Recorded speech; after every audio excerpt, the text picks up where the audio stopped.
দীর্ঘদিন ধরে এই ব্রিজের সমস্যা। গাড়ি থেকে আসছিলাম গাড়িতে, এখন গাড়ি থেকে নামাই দিয়েছে, পায়ে হেঁটে যেতে হচ্ছে, ব্যাগ নিয়ে বাচ্চা নিয়ে বেশ কিছু দূর যেতে হবে গ্রামের ভিতরে।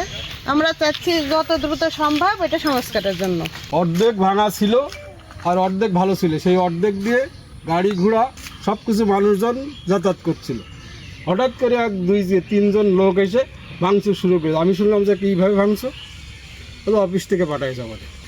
এই রাস্তা দিয়ে এই গান্নার গোহাটার গাড়ি যায় অসংখ্য, হাজার হাজার গাড়ি যায়, motor cycle, private, micro truck. যে দুর্ভোগে আমরা আছি, আমার বাড়িও এই রাস্তায়, আমি কমপক্ষে 10 বার, আমাদের ওই যে দোকান, ওই দোকানে যা আসা যাওয়া করতে হয় কমপক্ষে 10 বার। অসংখ্য লোক হয়রানির শিকার আছে না পেরে। কালকে বৃষ্টি, যখন প্রচুর বৃষ্টি হয়েছে, লোকজন পড়েও গিয়েছে অনেকে। তারপরে এখানে এই পাবলিক এসে এইটুকু করে দিয়েছে, কোনো রকম লোক যাতায়াত করছে। আমরা এখন চাচ্ছি যে আমাদের এইটা তো দ্রুত হতে হবে, তা নাহলে তো আমরা এখানে বিপদের শেষ নেই। অনেক মানুষ এসে গাড়ি নিয়ে ফিরে ফিরে চলে যাচ্ছে।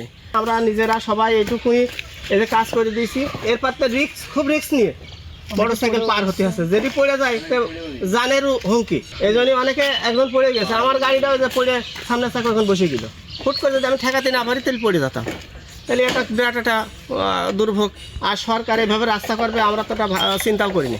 তাহলে সংস্কার করবে, তাহলে জনগণের যাতে দুর্ভোগ না হয়, যাওয়ার একটা পথ তো করে দেবে। আর এই যে রুগী একটা বাচ্চা আছে সাথে, নিয়ে যাচ্ছি, ওনার কীভাবে নিয়ে যাবো আমি এখন?